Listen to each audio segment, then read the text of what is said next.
All right, good afternoon and welcome to Virtual Face-to-Face with President Bruce Jarrell. I'm Alex Lakowski, Executive Director of Media Relations.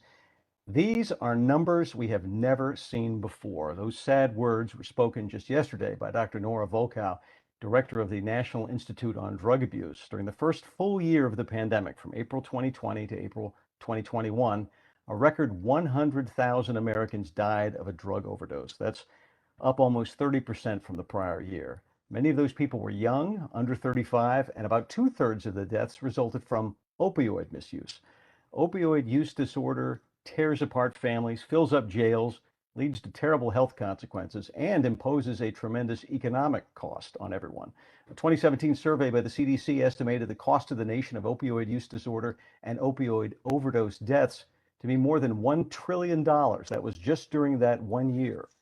Now, of course, opioid misuse is nothing new with street drugs like heroin and overprescribed painkillers, but it has exploded in recent years, now involving an estimated 2 million Americans, it might be more, largely due to the proliferation of powerful synthetic opioids like fentanyl. The most effective treatment, what our guest, Dr. Eric Weintraub from the School of Medicine has called the gold standard of treatment, is medication-assisted treatment. The Substance Abuse and Mental Health Services Administration says medication-assisted treatment greatly reduces the likelihood of death, improves retention in treatment programs, helps patients do things like get and keep a job, and improves birth outcomes among pregnant women. So why are so few getting that type of very effective treatment? Well, there are two reasons, really. The first is stigma, personal and societal, and the other is maybe best explained by Scott Leroy, a health officer in Caroline County. He said this: opioid abuse, addiction that is, abuse and addiction, impacts rural areas a lot harder. For one, there's transportation issues. People can't get to practitioners.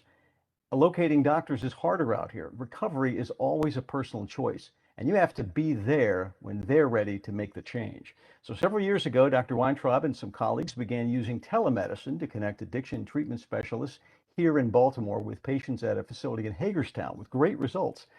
And the use of telemedicine to treat opioid addiction seems to be catching fire around the country.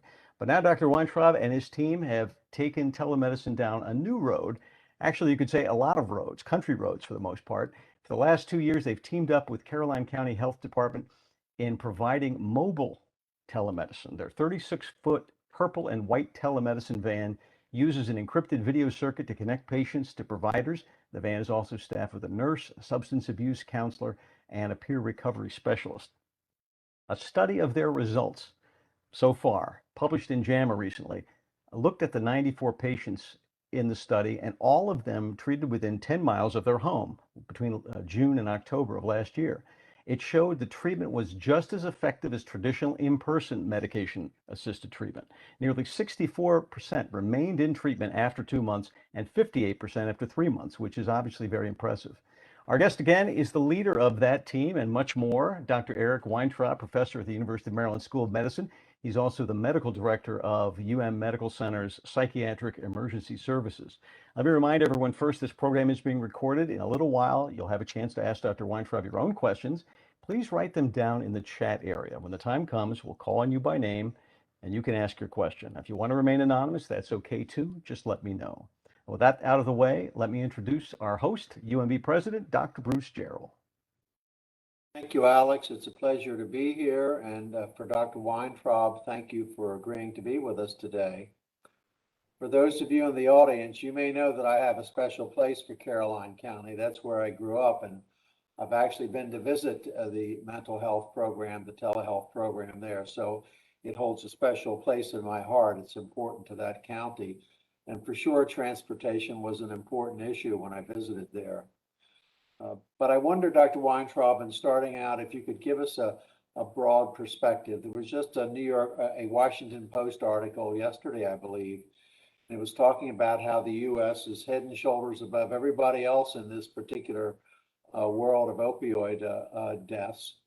And then it also had a statewide map showing that West Virginia was #1 in terms of deaths, and Maryland wasn't far behind, but not nearly in the West Virginia category. From your point of view, what's going on here? Why is the U.S. in this predicament?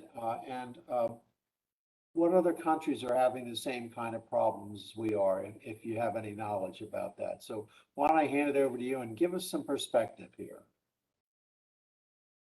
You're muted. Yes. We are in the midst of a really severe opioid epidemic that began in the 1990s with the overprescribing of opioid pain medications. Just real briefly, there was a push by a variety of folks to treat non-malignant pain with prescription opioids, and things got out of hand. That's a whole nother discussion, but from the 1990s to 2010, we were prescribing 80 to 90% of all opioid pain medicines in this country. So there was a lot of the issues that have been related to the opioid epidemic have really been focused in the United States and now in Canada, although it's spreading around the world. Since that time, a couple of other things have happened. Heroin has become much cheaper. Starting in 2010, there was a real influx of cheap heroin from Mexico and Colombia. And then most recently, what's really driving the epidemic now is synthetic opioids like fentanyl that are being produced in quantities in China and Mexico. And they're really hard to detect, and they're being mixed in with different substances. In fact, we don't really see much heroin in Baltimore anymore. It's all fentanyl, and it's very potent, highly lethal, 50 to 100 times more potent than heroin. And probably 70 to 80% of all opioid overdose deaths are related, or all overdose deaths are related to fentanyl. And huge majority of opioid overdose deaths are as well. So it's a combination of things. It originated with overprescribing, but then the influx of particularly fentanyl is really the root of many of the problems here. Yes, they call it a triple wave. The opioid prescribing, opioid prescribed. When you and I, you probably go back a little bit farther than I do, but when I was in med What do school, you mean? when I was in medical school, we really were cautious with opioids. It was for acute pain and malignant pain, and then they started treating back. And I think the intentions were actually pretty good initially, but things got out of hand for a variety of reasons. But yeah, so the first wave was the overprescribing. The second wave was the influx of cheap heroin. And the third stage, which started about 2013-14, was this production of synthetic opioids, fentanyl. So then you start talking about a rural county like Caroline County and people who don't have transportation, but obviously these drugs get to those individuals somehow. How do they get there if transportation is such an issue? Well, so there's some great, there's a lot of good books about this, but the whole distribution of illicit drugs has changed with the advent of the internet and with more potent illicit drugs. It used to be there was a distribution ring that went from, the production companies which were plant-based. Everything was grown for like poppies, cocoa leaves, or marijuana plants through a distribution ring, and then you'd have to go to the corner, usually in an urban area, to buy drugs. Now with the internet and the dealers and people that distribute drugs have figured out how to get to rural areas. They've sent people there, and they actually deliver to individuals' homes, and go to where the individuals are. And they really piggybacked off this opioid epidemic. They saw that a lot of individuals were now dependent on opioids. As we started to tighten up the prescribing, there were people that were left with physical dependence and nowhere to go because they could no longer get their pain medicines, and they filled the void. So the distribution has totally changed in the last 30 years. It used to be you went to the street corner, there was a drug dealer, and you could trace the drug all the way back to Colombia. Now, things are being sent in small packages through the internet and the postal service because these medications are so potent, and then they're mixed with other drugs and sent to these rural areas. That's really a crazy story to hear. And you think again about that county, not only is it poor, but it has some of the worst health statistics in the state, equivalent to some of the more stressed areas of Baltimore. So it's really an underserved community in many different ways. So I Absolutely. can go on the internet and order these things and I can get them delivered the same day, just like Amazon, huh? Yeah, something like that. Yeah. So, yeah, that's been an issue for quite a while. Initially, it was just with prescription opioids, where young people go online and you could get an online prescription. Basically, you could fill out a form, not see a physician, and they would send it to you. That's changed a bit because of certain regulations that were put into place in 2000s, early 2000s, but drug dealers or people that are selling and distributing drugs have reached out to rural under areas and are delivering the drugs there. They're coming across the border with drugs and go to small towns and find people that are either interested in the product or actually already going through withdrawal because then it can no longer get prescription pain medications. So you started out with telehealth. Do you call it telebehavioral health uh, or just telehealth? I call it telehealth. I actually have to tell you, I don't know if that's the right term because I think you are using mental health and behavioral health. But I used to say telehealth. Yeah, go ahead. Sorry. No, no. So what attracted you to start that in some of these areas that you went to? Why did you start there? So it was actually somewhat fortuitous. We thought we knew what to do. Opiate addiction had primarily been an urban issue for many years. Baltimore, one of the had a problem since the late 60s, early 70s. We've been known as Baltimore's been known as the heroin capital of the country. It's a port city. A lot of drugs would come through. So we've had been treating people with opiate addiction in Baltimore City for many years. What happened was in 2015, we knew a colleague of ours had set up a treatment program in Hagerstown, and he had a provider who would prescribe buprenorphine. And we should probably talk about that medications are the evidence-based treatment for this disorder. But his prescriber retired, and he reached out to us and said, "Hey, can you help us out?" And it was just not me. It was Chris Welch, who's a colleague who's done a lot of this work with me. And we said, yeah, that makes sense, but we can't drive out there. And our department already had a robust telehealth program in child psychiatry. So we were not technologically savvy, but we thought we knew how to take care of opioid use disorder. And we thought we could help individuals and even save lives because these medications are so beneficial for people with opioid use disorder. So we said, hey, let's try telehealth. We were a bit naive and ran into some stumbling blocks over the years, but we started with the Wells House in Hagerstown, Maryland, and we were very successful. We found that, delivering telehealth, this type of treatment through telehealth in an already established treatment program wasn't that much different than doing face to face. They had counseling. We were able to get urine drug screens. We did some, chart reviews and found that our patients were doing as well as those that we were seeing in person. We published a couple articles about it. So that's how we got started. And that was back in the fall of 2015. And then it moved over to the Eastern Shore as well. Yeah, then we started looking at it, looking around. We ran into there were some regulatory issues we weren't aware of. I actually got some bad publicity. I did an article with Politico, and because we were doing this and we couldn't find anybody that was writing about it, and we were like, we couldn't understand that. And then we kind of was pointed out to us that we might have been violating a regulation about.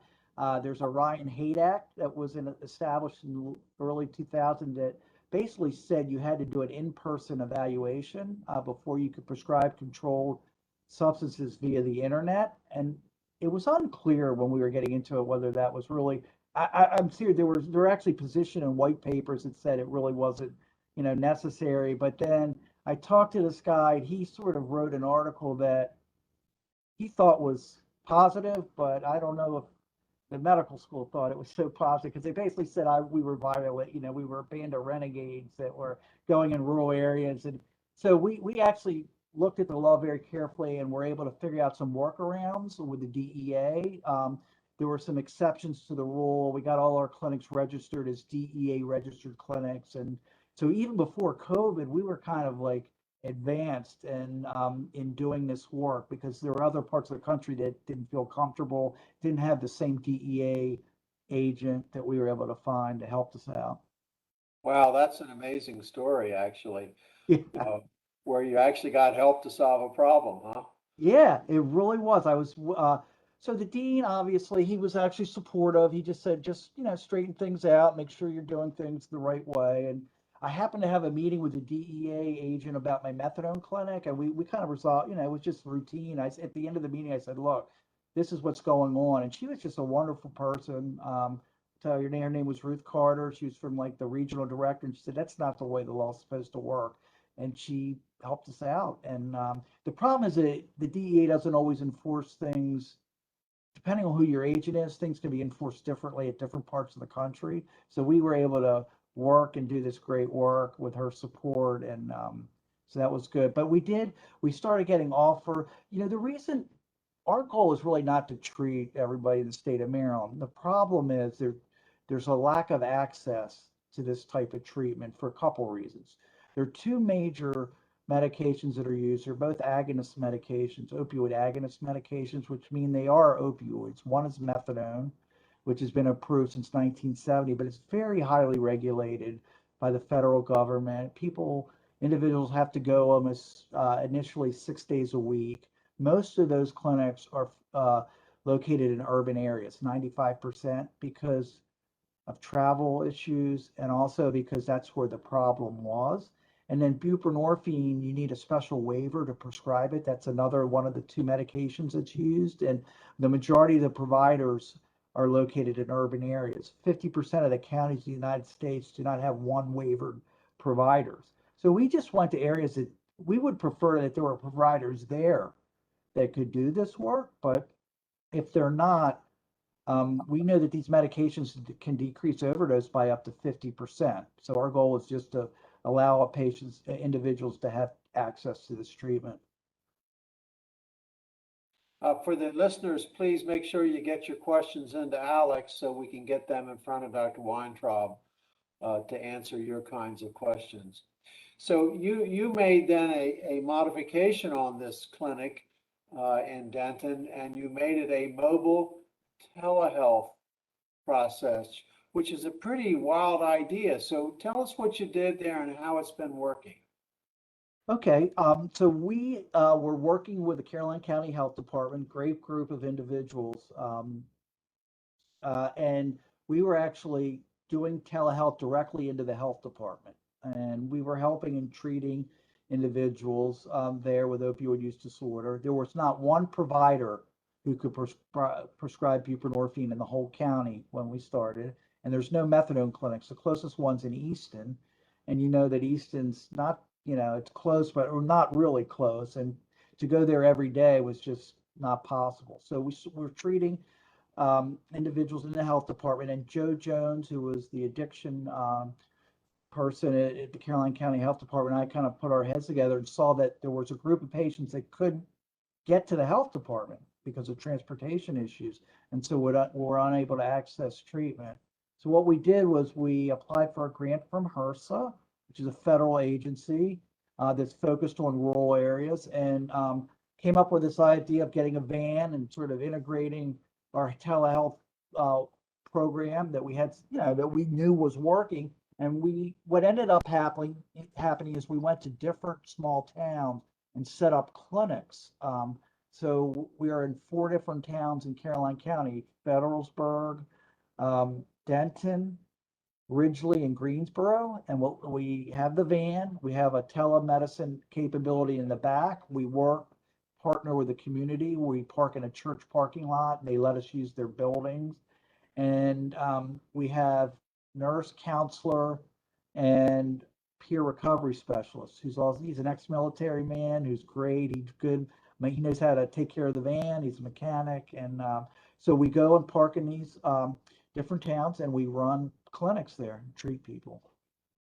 It's an amazing story, and I take it it's worked pretty well. Yeah, we've seen in that town, since January of 2019, we've seen about 225 individual patients, and we have close to 150 active patients. And we have walk-ins. So if you show up, we'll treat you. We'll figure out how to do it. And sometimes I do things over the phone. The regulations have loosened up. So if the counselor calls me and says, well, we're not going to be in Federalsburg until Monday, somebody called me, I'll do a phone evaluation and see if I can get enough information to start the patient in treatment. All right, well, Alex, you got any questions? Well, we sure do. Let's bring in someone who knows a lot about the brain, Dr. Norbert Myslinski. There's a question, at least one question. You might have two questions, at least one question about Narcan, naloxone.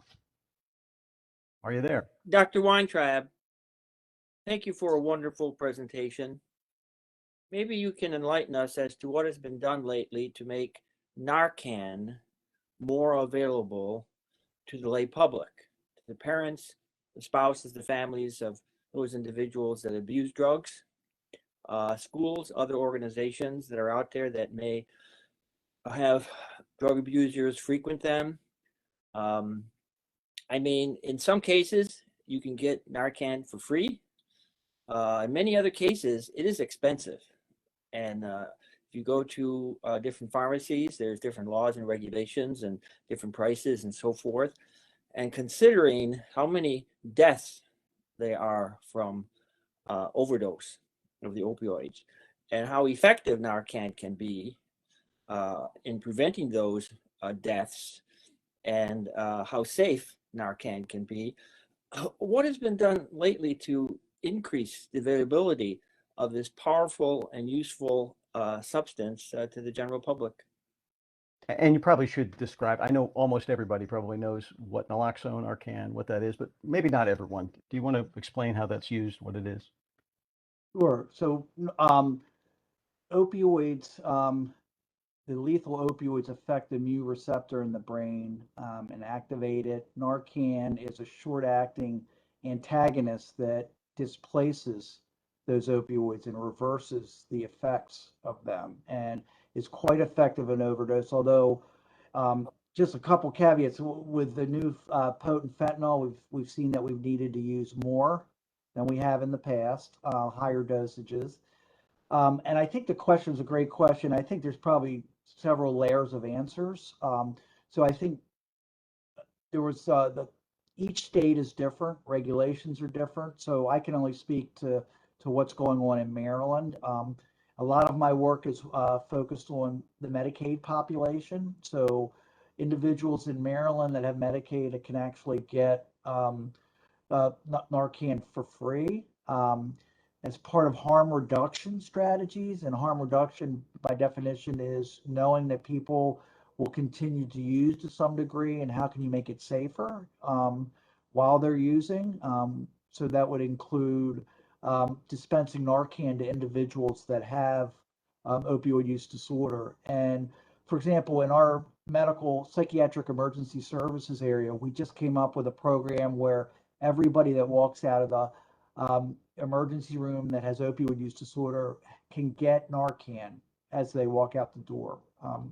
Another issue I think that the question brought up was, if you give it to the patient and he overdoses and he's by himself, it can't do much good. So really there is an important, it's important to get it to family members and other individuals that are with people that use. And one of the reasons it's driving the opioid epidemic in rural areas is that people tend to use alone in homes that are not close to where other people are. And sometimes they die alone because nobody can help them with Narcan.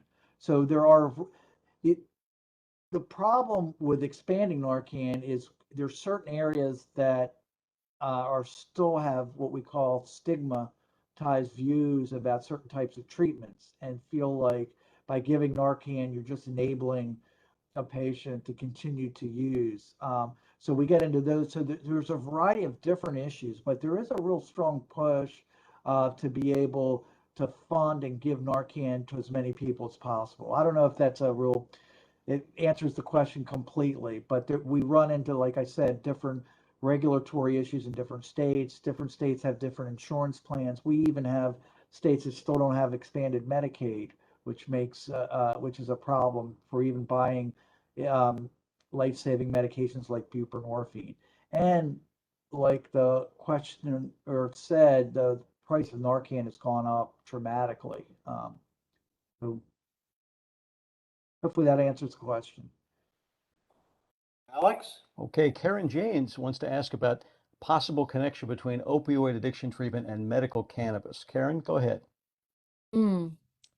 Um, oh, hey, I'm unmuted. Here I am. You're unmuted. Yes, I do the unmuting, and as one of the advantages of WebEx. Yeah, I've not used this WebEx. Yeah. Thank you. So I am a current graduate student at University of Maryland, Baltimore in the School of Pharmacy's Medical Cannabis Science and Therapeutic Program, which is a new program with the university. Thank you very much for that.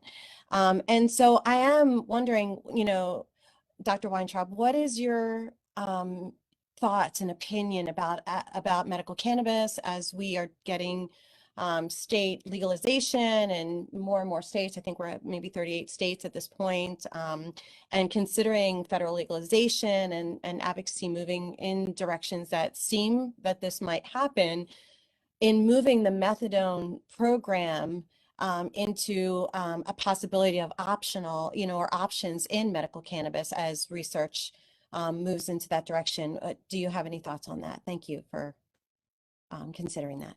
Again, that's a lot of parts to that question. So I'm for decriminalizing or making marijuana legal in the sense that you don't have to buy it off the streets. Right now, our illicit drug supply is extremely dangerous, and marijuana has all sorts of different adulterants in it, including fentanyl, that are quite dangerous. As far as being able to use it medically, we obviously can't do that here at the University of Maryland because it's still against the federal law. If that were to open up, I would be agreeable to prescribing any medication where there's evidence-based that it will successfully treat a particular condition. I think that there's times where it's being used now for where there's little or scant evidence that it's effective. It is effective in certain types of disorders, and you may know as much about this as I do, being in the school that you're in. But sometimes it's being used when there isn't a strong evidence base. So as far as its use in opioid use disorder, we don't have clear evidence. I mean, I think there's some evidence that it can be helpful in certain types of chronic, acute and chronic pain, but there's no evidence that it would be a substitute for methadone or buprenorphine. And so at this point, I would not prescribe it instead of those. I'm not sure if that what the question was, but any kind of research that would enable us to have more tools in our toolbox to help treat opioid use disorder, whether it could be an adjunct, um, that would be great. So that's my response. I do know that the chronic use of marijuana, sometimes with legalization, that it's been underestimated, some of the harmful effects cognitively and psychiatrically, especially with the increased potency of marijuana. The percentage of THC in marijuana is, since I was growing up, is it's up numerous percentage times. You can get edibles that are 70% THC. Then when we were growing up, it was probably no more than 5 to 10%.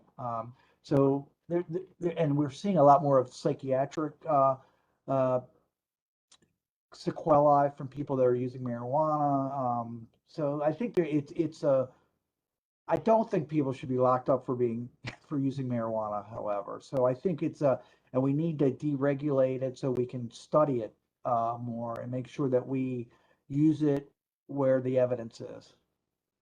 Be clear, the state of Maryland cleared the path for us to do research on cannabis-related compounds at the university, but the federal government has not cleared it. So we are still not allowed to do this kind of research except under very tightly controlled rules, and getting the cannabis from Mississippi where there's a federally funded program there. So I think part of the answer here is until we can do real research on these compounds and understand them, it'll be hard to answer this question definitively. So we sorely need data on this. And you also didn't mention anything about driving under the influence. You got any? Do you have any sense or opinion about that?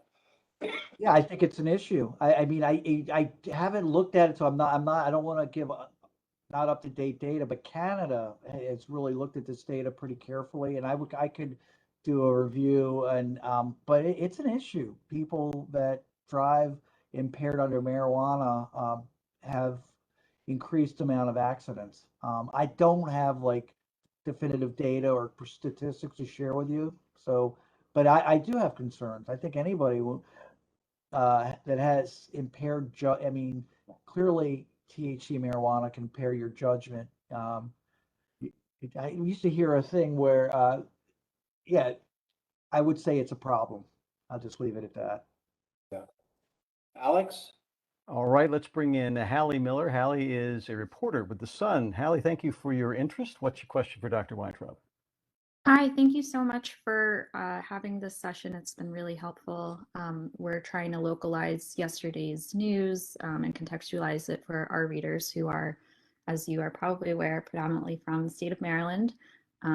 We are interested in what you said at the beginning of the session, which is that Maryland is not quite in the same category, so to speak, as neighboring West Virginia. And so I was wondering if you could explain that disparity a little bit more and what makes the two so different, even though they are adjacent to one another. Well, I think okay, I'll do my best. So what I can really focus on is Maryland. Maryland is a Medicaid expansion state, very pro treatment.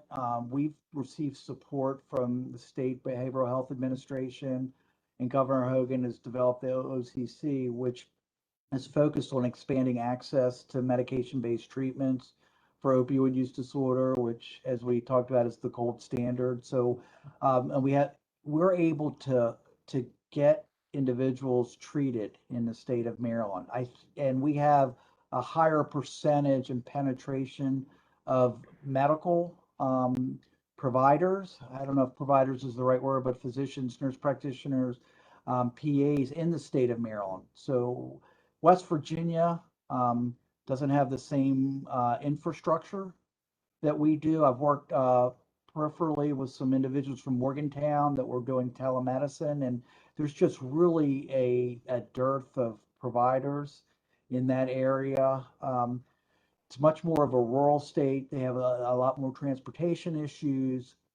Some of the prescribing, excessive prescribing, was focused on those areas, rural areas such as West Virginia, Ohio, Kentucky, where there's a lot of rural work. There's a large rural workforce, and there's a lot of chronic pain and chronic injuries.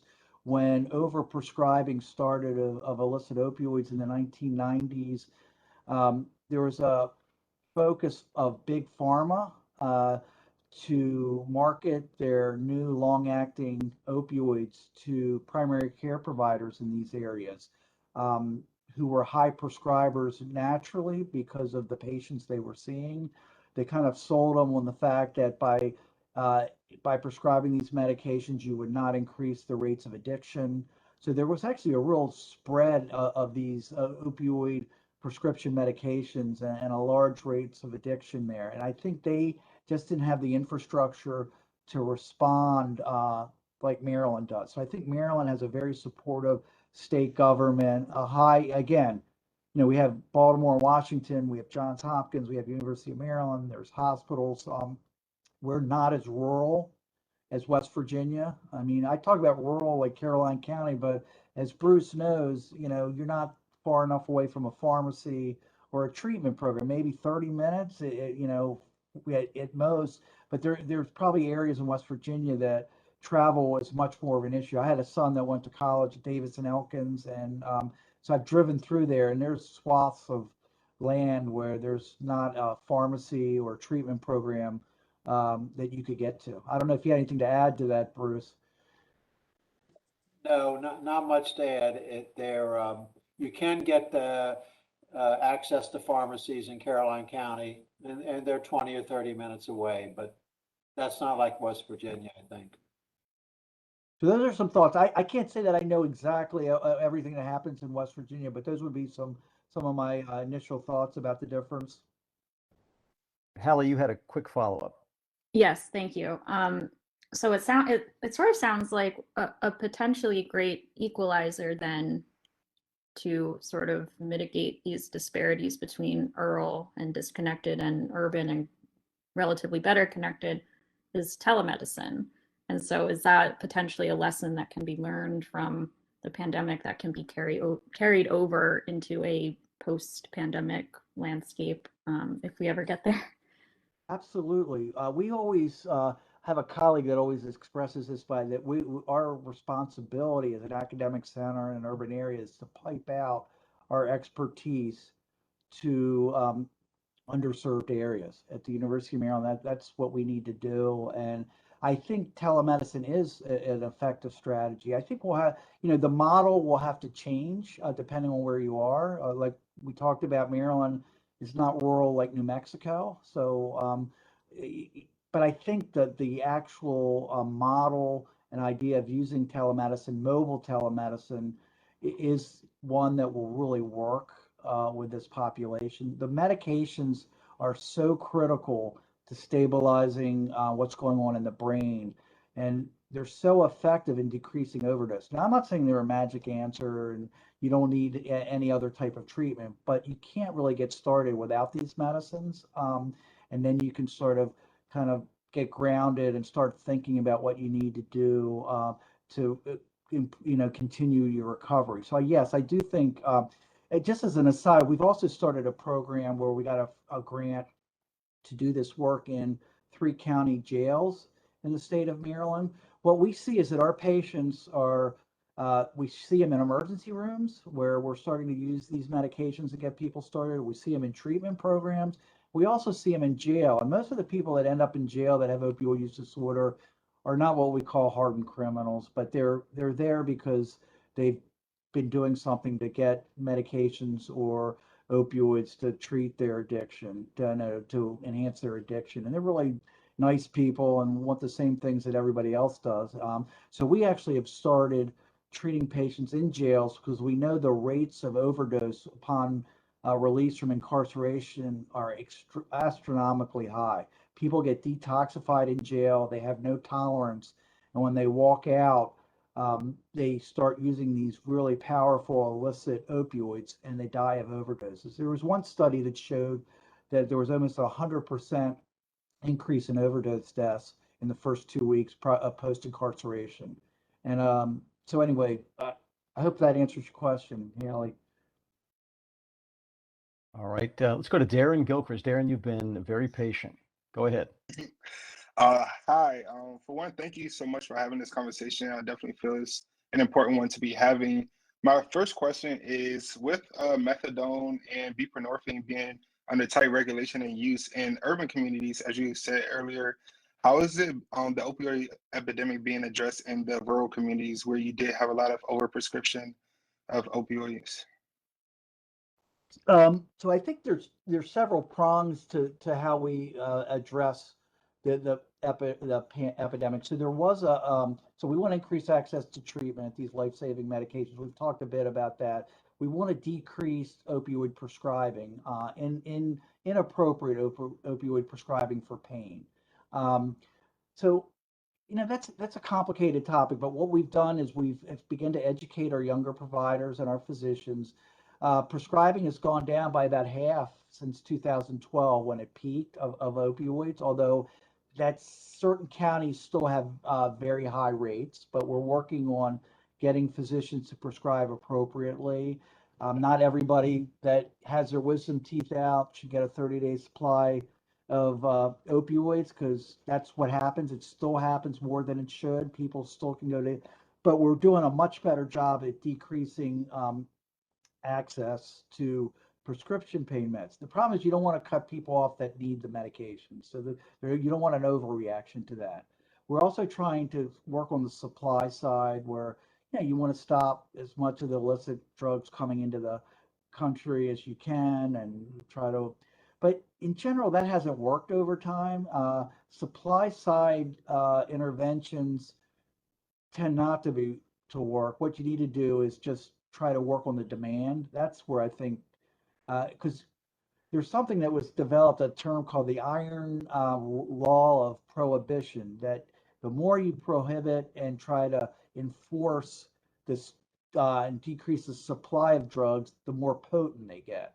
So we saw this in Prohibition, where alcohol was more potent. We started seeing whiskey and moonshine because you want to deliver in the most potent quantities that you can. And we saw that with fentanyl, that now they can deliver this really potent drug in small packages. So, but it's really the demand. We need to get in and really do some preventive work, teach children and adolescents how dangerous these drugs are, work with families, address the social determinants of health.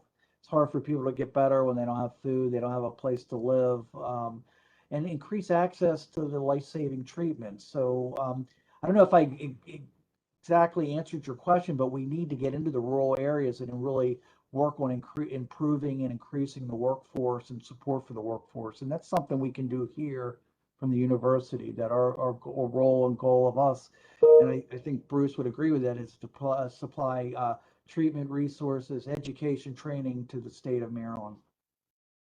Aaron, did that get to your question? Yes, definitely. Thank you. So my follow-up with that is, what can the next generation of physicians take to continue to address the opioid epidemic, while also being cognizant of the need to properly manage the pain of the patients we'll see? Well, I'm actually optimistic. I find that the younger generation, I have to be careful how I frame this, but they're interested in taking care of this population of patients. I have to be honest with you, when I got into this business, there wasn't a lot of us that were doing this work, but I think everybody has been impacted by this now. I don't know. I know I have, that I know friends that come to me, very close friends that have had family members impacted. So I think the younger generation is in tune that this is a critical issue. And I think what we can do is they can listen and learn to prescribe opioids judiciously.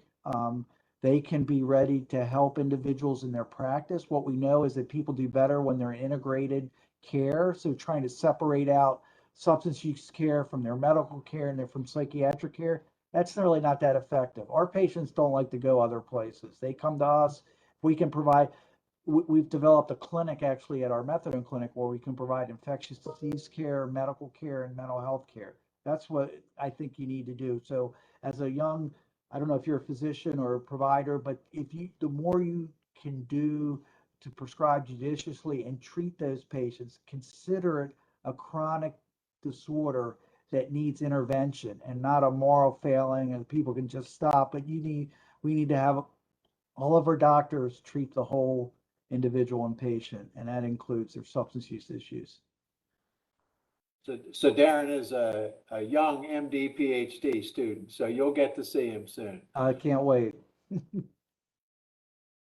All right, John McKee wants to ask about what the government can do. We talked about what providers can do, but what can the government do? John, go ahead and ask your question. Okay, my question is just, yes, what can the government do to better control or prevent fentanyl from being distributed? That's a supply side question, which deals more with law enforcement, and I can't say that I'm an expert on that. I know the government. I mean, I think so. I'll start there. I think the one thing the government can do is to be just consistent and integrated in their approach, to allow like the DEA, which has lots of good people, but sometimes it's hard to get a straight answer about what's okay, what's not okay, to have consistent answers about how to we can use certain kinds of medications, and I think the government and all states should pay for this type of treatment. Sometimes there's a stigma attached to the use of medication-based treatments because people say you're addicted to another medication. So I think that needs to be eliminated. There's no disagreement or argument that these are evidence-based treatments and need to be available for individuals and patients. So I think hopefully the government will work on those things. But on the supply side, I'm not law enforcement, so I don't know the best way to stop fentanyl from coming into this country. I mean, most of the fentanyl that's being misused is not prescribed fentanyl. That's really not an issue. It's the synthetic synthetic opioids that are the issue. Alex? All right, we have a lot of people in the audience who are interested in medical cannabis, in this case CBD. I want to bring in James Schwartz. James, before you ask your question about CBD, you made a point of arguing about the effect of intoxication or use of something with THC in driving. Do you want to explain yourself? Sure. Can you guys hear me okay? Absolutely. Go ahead. Thank you very much for taking the time, and I appreciate the information. I think that the information about impaired driving and cannabis use is conflicted at best.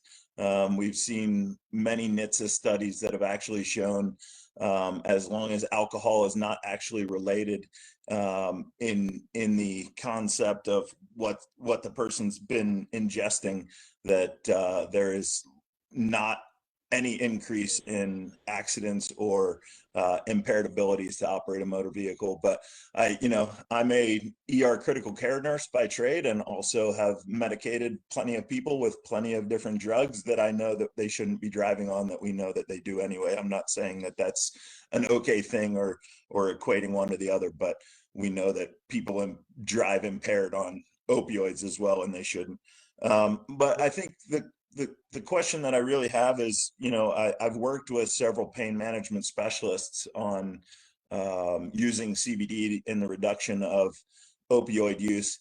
And I think that we clearly have plenty of studies that have shown CBD does indeed reduce opioid overdoses, opioid deaths, and reduce the levels of opioid prescriptions. So I'm wondering, have you, and CBD is a completely legal cannabinoid right now under the 2018 Farm Bill. So without even getting into any legality issues based on THC-based cannabis, we can work with just CBD-based cannabis. And have you started to involve any CBD studies with your care of your patients?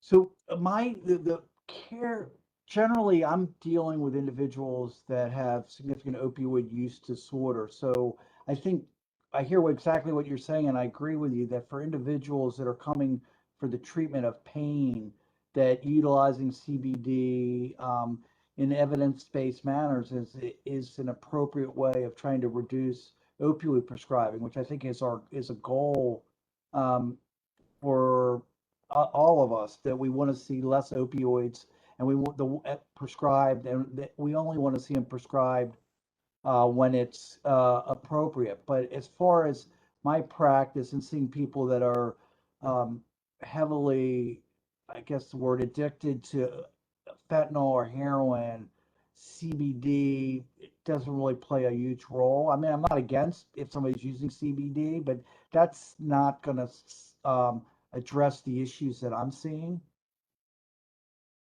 So I don't know if that answers your question, but I hear what you're saying. I'm not against. So when I said that CBD and marijuana was not it's not an effective treatment for moderate to severe opioid use disorder.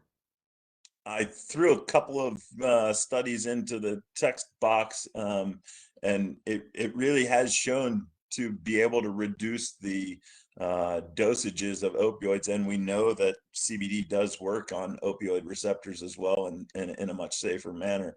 And so I guess I can appreciate that you have a method with your treatment modalities, but have you thought about even actually doing some of your own research with some of your patients to see if it can help? My understanding, and again, you may have more recent things, that when they've used marijuana, it hasn't really impacted the need to use. I would have to look again to see if they're using reduced doses of buprenorphine and methadone in some of these patients that are receiving THC. I'm not aware. And we've done some chart reviews on our patients that are actually smoking marijuana to see if there were dose. Now, it's not formal treatment of prescribed doses to see if there was any decrease in methadone dosing in those patients, and we didn't see any. On the other hand, we are looking at other methods. We actually have a funding to do a study with ketamine, which also impacts opioid receptors, to see if that may impact, the individuals being inducted onto methadone, and see if it may impact the overall doses. But we'd be interested in doing research on that. It's not my area of expertise, so if you have some ideas or thoughts, or the center does, please send me an email. We can kind of talk about what might work and we could look at. Alex? Okay, let's bring in Natasha Giddens. Natasha, I mentioned Dr. Volkow in the opening, and you say you are working with Dr. Volkow. Yes, hi, my name is Natasha Giddens. I am a medical school graduate and I've been planning to go into addiction psychiatry. So just bringing the clinical, bringing together translational, clinical and research to have things translational. What I'm seeing in patients is that their buprenorphine blood concentrations decrease over 3.5 hours. And I know that the blood concentrations are different than, for example, the binding affinity of the medication. But I'm also taking into account that fentanyl is much more potent than heroin, and especially its derivatives. So given current prescribing guidelines, I put myself in a prescriber's position and think about how would I treat a patient with current ceilings of, I think it's 20 to 24 milligrams a day. My question is that enough? And are you seeing patients that are needing higher doses because these derivatives are coming in and they have a higher binding affinity potentially? It's a great question, and hi, Natasha. So the upper limits in the United States is 32 milligrams of buprenorphine. In Canada, it's 24 milligrams. There's lots and lots of anecdotal evidence and case reports that with potent fentanyl, due to the use of potent fentanyl, that we're using higher dosages. So we actually did a deep dive and had a discussion about this among our team just this past Tuesday, and talked about this. So yeah, I would say that I don't think we know what the right dose is anyway, even before fentanyl hit the streets. And so I think we are using dosages above 24 milligrams, not infrequently.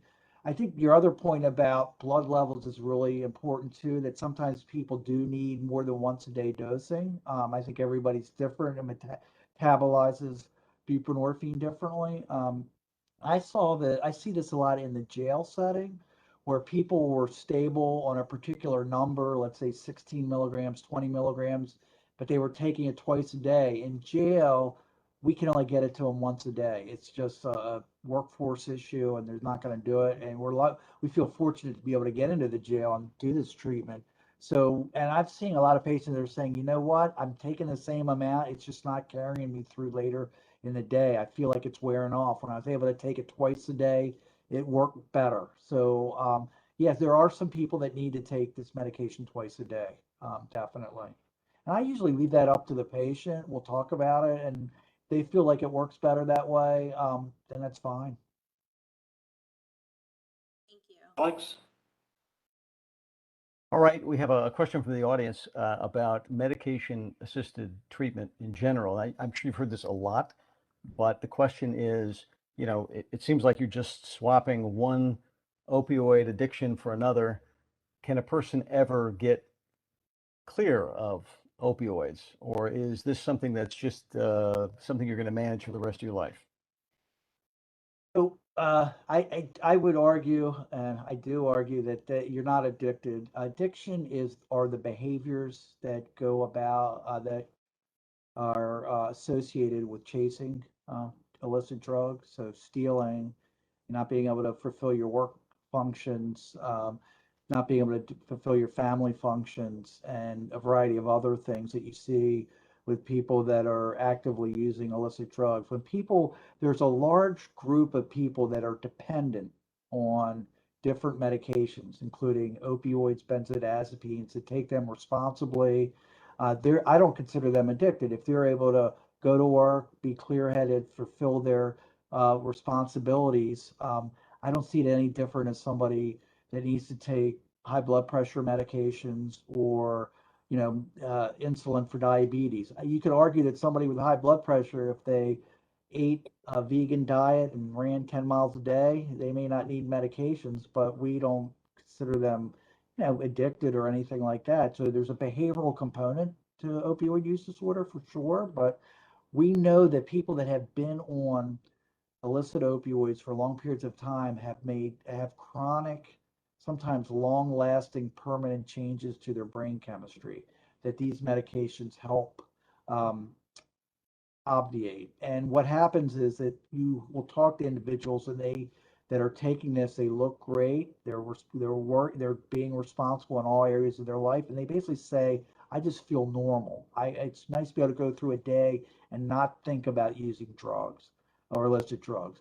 Some people, I don't really, to me, it doesn't matter if somebody needs to be on it the rest of their life or not. That's really a patient provider decision. I just want to make sure that I educate each individual that they make decisions based on science and evidence rather than what their mother says or somebody in AA says, well, you're just addicted to another medication. So, if somebody wants to come off, then we'll help them try to come off slowly and responsibly. Unfortunately, the studies have not been show that if you take a group of patients that have been stabilized on these medications that have chronic opioid addiction, about 20% will do well and 80% will relapse and within a year. And if you look at and I always used to say it was always bad to relapse on heroin, but now it's lethal. I mean, the drug supply is so dangerous that you need to be cautious. So it's not something I push. If somebody can take a medication, once a day or twice a day and live a full, responsible life, I don't consider him addicted. Yes, he is dependent. He would go into withdrawal if he stopped the medication, but he's not addicted to the medications. You can look up all the diagnostic manuals, and when they talk about addiction, physical dependence is just a small component of it. Okay. Alex? Oh, I thought you had a question. Yeah, I do. Oh, okay. It's because we're almost out of time and I want to save a life. So, Dr. Weintraub, how would I recognize someone who has an opioid overdose and know to give them Narcan if I just happen to have it in my pocket? So what you see with opioid overdose, and again, this has changed a little bit, but there's a gradual decrease in the ability to breathe. And generally, when people would overdose on heroin, it would take 30, 45 to 60 minutes, and then people will slowly nod out. Their eyes will get heavy. Their head will slump over. Their breathing will slow. Sometimes you may just see somebody down on the street with a very slow pulse, pinpoint pupils is another sign if their eyes are open. I generally, as you know, Bruce, that when somebody comes in the ED or they're found in the field and their level of consciousness is slowed and impaired, we give them Narcan just because there's no harm to it, and it can really save lives. The only problem you'll see is it will put people immediately into withdrawal. So they might get mad at you and start yelling at you and say, why did you do that? I was okay. But so if you see somebody slumped over and you can't really arouse them, and shake them, then those are the people you might want to give Narcan to. Those are the people you would give Narcan to. And you obviously don't have to ask their permission, or do you? So how do you get around that problem? They're good Samaritan laws that if you're acting in good faith, you won't be prosecuted. I'll take that to the bank. Okay. Well, with that, we're out of time. Wonderful session. Always learn a lot on this topic. There's so much to know. Thank you for all the time you put into it. And for our audience, thank you for your great questions and your participation. So until next time, see you all. And Dr. Weintraub, thank you very much. Thank you, Bruce and Alex. Great working with you.